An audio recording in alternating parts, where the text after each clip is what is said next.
Okay, today I will be talking about opium in the ancient world. For a quick introduction to opium, opium was for sure used in the ancient world. There's artifacts and everything like that. There are lots of things in our history books that point towards the use of opium in the ancient world. The three civilizations that I chose were China, Sumer, and Arabia. These three civilizations have a good amount of artifacts, quote unquote myths, and old books to help learn about how and why they used it.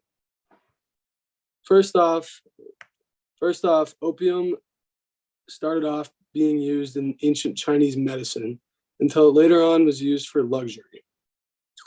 Opium did not only exist in the ancient world of China, it thrived more than any other drug. Opium spread through China like a wildfire, later turning into what we know as the Opium Wars. Opium in China began with the use of opium for medicinal purposes during the 7th century. It is believed that the Chinese acquired the opium as merchandise from Arab traders, and it was thought of with the same value as gold was in China. Its main uses were to treat masculinity, strengthen sperm, and as a powder for acupuncture inhalations, which is extremely valuable with the social layout of the ancient world. It remained legal until the end of the Ming Dynasty in 1637.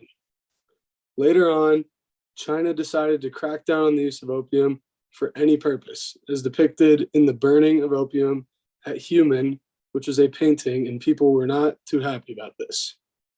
This led to the start of the First Opium War because British merchants were unhappy that the trading was closed down to China with opium, because it was a huge loss of income for a lot of people in the world, because it was a massive trading industry back then.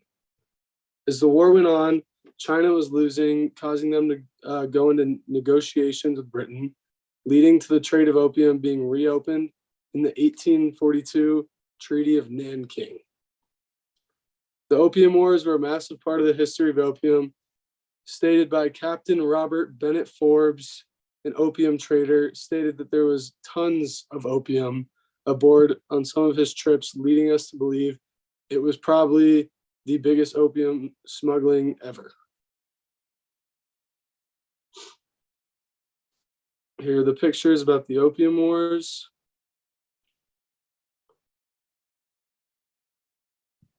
And that is the burning of opium at Human. Now let's get on to the Arabian region, which we know now as like the Arabic region. Their history, better known today as the Arab region, opium was used for mainly medicinal purposes in the ancient world of Arabia.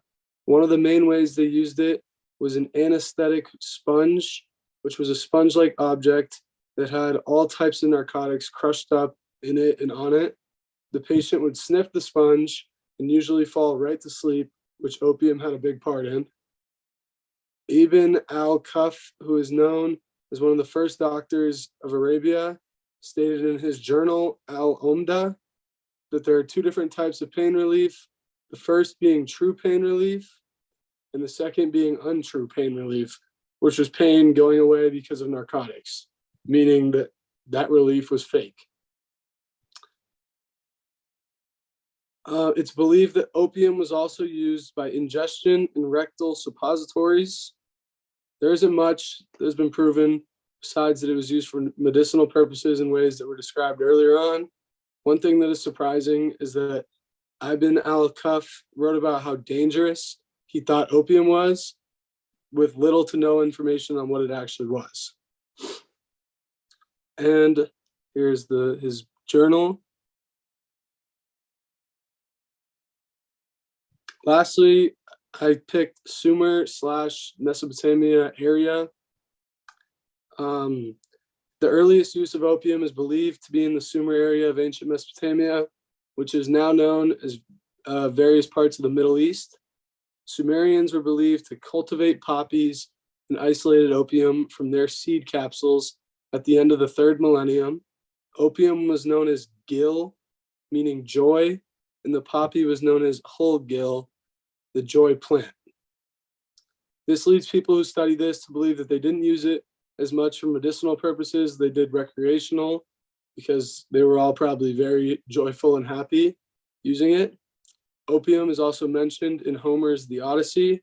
It was said that the Lady Helen of Troy used a magical potion containing opium to heal wounded soldiers after battle, but in reality, it probably just got them high so they couldn't feel the pain. Ancient containers dating back thousands of years were found in Israel, which is near the area, and were thought to be made near where Sumer would be today. These containers directly resemble the poppy seed, which is right here, which has led researchers to agree that opium was definitely used during those times in Mesopotamia. It was too big of a coincidence because of the odd shape of the poppy seed for them not to be using opium and know what the seeds look like. Opium dates back thousands of years. So much of this information is based on theories and myths, but the one thing that is certain is that opium was a huge part of the ancient world. And here's my bibliography.